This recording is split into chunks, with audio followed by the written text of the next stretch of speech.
Ciung Wanara. Pada zaman dahulu kala, di sebuah daerah Jawa Barat, terdapat kerajaan yang bernama Kerajaan Galuh.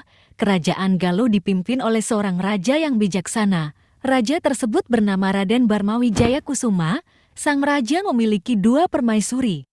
Permaisuri pertama bernama Nyimas Dewi Naganingrum dan yang kedua Nyimas Dewi Pangrenyep.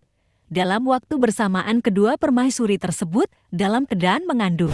Suatu hari, permaisuri Nyimas Dewi Pangrenyep melahirkan terlebih dahulu. Ia melahirkan seorang bayi laki-laki yang sangat lucu dan tampan. Pangeran tersebut diberi nama Haryambanga. Tidak lama, kemudian permaisuri Dewi Naganingrum pun akan segera melahirkan. Dewi Pangrenyep bergegas untuk membantunya.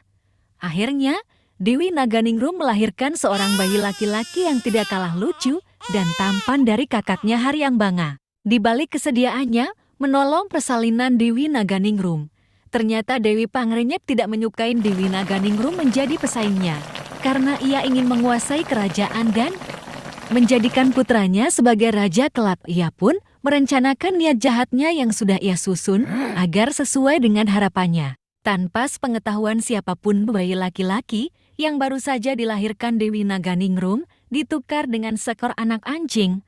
Bayi yang sebenarnya dimasukkan ke dalam sebuah keranjang. Dewi Pangrenyep pun letakkan sebutir telur ayam. Ia pun segera menghayutkan bayi tersebut ke sebuah sungai. Di kerajaan terjadi sebuah kehebohan.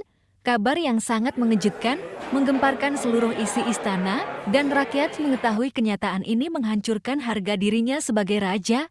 Bagaimana tidak, permaisuri yang selama ini ia cintai sudah melahirkan seekor anak anjing. Dalam keadaan marah, akhirnya raja segera memanggil penasehat raja yang bernama Ki Lengser. Namun, memanggil Ki Lengser bukan untuk meminta sebuah nasihat, tapi memerintahkan Ki Lengser untuk segera membunuh Dewi Naganingrum dan mayatnya dibuang jauh-jauh. Raja memerintahkan Ki Lengser segera melakukan tugasnya. Dalam perjalanan, Ki Lengser berpikir untuk menyelamatkan Dewi Naganingrum tanpa sepengetahuan siapapun. Ki Lengser yakin kejadian yang menimpa Dewi Naganingrum adalah suatu kebohongan. Namun, ia tidak mempunyai bukti untuk membantu Dewi Naganingrum. Ki Lengser membawa Dewi Naganingrum masuk ke dalam hutan belantara. Ki Lengser membuatkan sebuah gubuk untuk tempat tinggal Dewi Naganingrum. Setelah gubuk itu selesai dibuatnya, dengan terpaksa Ki Lengser meninggalkan Naganingrum seorang diri. Sebelum ia pergi, ia pun berjanji akan mengunjunginya. Sementara, Naganingrum sangat berharap suatu hari nanti ia dapat bertemu dengan putra kandungnya. Ia pun berharap dapat kembali ke istana dan hidup bahagia bersama keluarganya. Ki Lengser pun segera kembali ke istana. Dia langsung menghadap raja dan melaporkan bahwa tugasnya untuk membunuh Dewi Naganingrum sudah dilaksanakan dengan baik. Untuk membuktikan bahwa ia sudah melaksanakan tugasnya, ia membasahi senjatanya dengan darah binatang buruan yang ia temui di dalam hutan. Sementara di suatu tempat, hiduplah sepasang suami istri yang sudah sangat tua. Namun, mereka tidak memiliki anak. Suatu hari, mereka berdua pergi ke sebuah sungai untuk menangkap ikan. Namun, mereka dikejutkan dengan sebuah keranjang besar berisi seorang bayi laki-laki yang sangat lucu dan tampan. Mereka sangat bahagia dan mereka berpikir bahwa inilah sebuah jawaban dari doanya. Sepasang suami istri sangat bersyukur. Satu butir telur ayam yang berada di samping bayi laki-laki tersebut, disimpannya telur ayam tersebut kepada seekor naga yang bernama Nagawiru yang berada di Gunung Padang. Naga tersebut bukanlah naga sembarangan, namun jelmaan seorang dewa dan sudah menjadi tugasnya untuk mengerami satu butir telur ayam tersebut. Suatu saat nanti, telur tersebut akan menetaskan seekor ayam jantan dan menjadi binatang kesayangan dari anak bayi yang ditemukan sepasang suami istri tersebut. Waktu tanpa terasa terus berjalan. Bayi laki-laki sekarang tumbuh menjadi remaja yang sangat tampan, cerdas, gagah, dan pemberani. Anak tersebut diberi nama Ciung Wanara. Aki dan Nini memberikan nama Ciung Wanara karena mereka melihat seekor monyet yang aneh. Monyet tersebut bernama Wanara. Kemudian mereka pun melihat seekor burung yang bernama Ciung. Akhirnya, Keduanya sepakat nama dari kedua binatang tersebut, akhirnya dijadikan sebagai nama anaknya. Ciung Wanara tumbuh menjadi seorang pemuda yang sangat tampan. Suatu hari, ia ingin sekali pergi ke Galuh untuk mengembara. Awalnya, Aki dan Nini tidak mengizinkannya, namun karena anaknya terus memaksa, sebelum ia berangkat ke kerajaan Galuh, ia bertanya siapa ayah dan ibu kandungnya. Awalnya, Aki dan Nini tidak mau menceritakan kebenarannya, namun Ciung Wanara terus bertanya. Aki menjelaskan bahwa ayah kandungnya adalah seorang raja dari kerajaan Galuh dan ibunya diasingkan di dalam hutan belantara. Mendengar penjelasan tersebut, akhirnya Ihyong Wanara berangkat ke kerajaan Galuh dengan membawa ayam jantan kesayangannya. Setibanya di kerajaan Galuh, ia bertemu dengan dua orang patih yang bernama Purawesi dan Puragading. Kedua patih tersebut tertarik dengan Ciung Wanara karena ia membawa seekor ayam jantan. Kedua patih tersebut menghampiri dan mengajaknya untuk adu ayam. Ciung Wanara menerima tantangan dari kedua patih tersebut. Pertandingan sambung ayam dilakukan di tengah alun-alun kota Galuh. Akhirnya, nasib baik selalu berpihak kepada Ciung Wanara, ayam jantan. Kesayangannya menang dalam pertandingan. Kemenangan Ciung Wanara tersebut langsung tersebar ke kerajaan. Kemenangan itu terdengar oleh sang raja bahwa ada seorang pemuda tampan memiliki seekor ayam jantan yang sangat tangguh.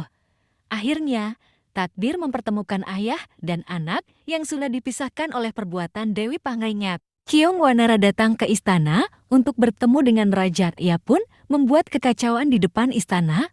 Akhirnya, Baginda segera memerintahkan para pengawal agar Ciung Wanara menghadap. Setelah berhadapan dengan sang raja, Ciung Wanara pun menyembah. Hai anak muda, siapa namamu dan dari mana asalmu? Nama hamba Ciung Wanara, putra dari Ake dan Nini, balangan terang dari desa Geger Sunten. Apa maksud kedatanganmu kemari? Begini, tuanku, hamba mempunyai seekor ayam siang ana. Induknya mengandung selama setahun. Sarangnya sebuah kandaga, lebih aneh lagi, sebelum menetas, telur ini pernah hanyut di sungai. Raja teringat pada Naganingrum yang mengandung selama setahun, sedangkan Dewi Pangrenyap sudah mengira bahwa yang sekarang berada di hadapannya adalah putra dari Naganingrum. Kedatangannya hendak membalas dendam. Kau berniat untuk menyambung ayam dengan milikku. Apa taruhannya? Jika ayam hamba yang kalah, hamba bersedia menyerahkan nyawa hamba. Tapi sebaliknya, jika ayam Baginda yang kalah, maka hamba mohon diberi separuh kerajaan Galih Pakuan. Pertandingan sabung ayam pun berlangsung dengan seru. Awalnya, ayam jantan milik Ciung Wanara lah yang menunjukkan kekalahan. Namun, tiba-tiba ayam tersebut kembali segar dan kuat kembali. Akhirnya, dengan mudah ayam milik sang raja kalah terdesak. Ciung Wanara kembali memenangkan pertandingan sabung ayam. Sesuai dengan perjanjian yang telah disetujui, Ciung Wanara mendapat negara sebelah barat, sedangkan sebelah timur oleh Baginda diserahkan kepada Haryang Banga, masing-masing bergelar Prabu. Akhirnya, semua rahasia tentang Ciung Wanara terungkap dan segala kejahatan yang dilakukan Dewi Pangrenyap terbongkar dengan sendirinya. Ki Lengser pun menceritakan bahwa ibu kandungnya masih hidup dan diasingkan di sebuah hutan. Ciung Wanara sangat bahagia dan segera menjemput ibunya. Ia pun menjemput kedua angkatnya. Sementara itu, Dewi Pangrenyap mulai hatinya ketar-ketir setelah tahu kalau Ciung Wanara adalah anak bayi yang dibuangnya dulu. Hingga akhirnya kegelisahan dan kekhawatirannya itu pun segera terjawab dan terwujud. Prabu Ciung Wanara setelah tahu apa yang telah dilakukan oleh Dewi Pangrenyap terhadap ibunda dan dirinya sendiri, maka segera membentuk pasukan khusus untuk menangkap Dewi Pangrenyap. Tanpa menemui kesulitan yang berarti Dewi Pangrenyap segera tertangkap dan dijebloskan ke dalam penjara istana untuk membayar segala kejahatan dan kekejiannya. Sementara Raden Haryang Banga sangat kaget ketika mengetahui kalau ibundanya tercinta telah ditangkap oleh tentara Prabu Ciung Wanara dan dijebloskan ke dalam penjara. Pertarungan antara dua orang adik kakak beda ibu itu pun tak dapat terelakkan lagi. Pertarungan sengit terus terjadi dan Raden Haryang Banga harus berlaku satria. Dia kalah terdesak oleh adiknya Ciung Wanara. Setelah pertarungan itu, kerajaan kerajaan Galuh terbagi dua karena dalam pertarungan tubuh Haryangbana dilempar oleh Ciungwanara hingga menyeberangi sungai Cipamali. Dari sejak itulah kerajaan Galuh terbagi dua. Akhirnya, Ciungwanara, ibunya, dan orang tua angkatnya hidup berbahagia di dalam istananya yang kemudian bernama Pakuan Pajajaran.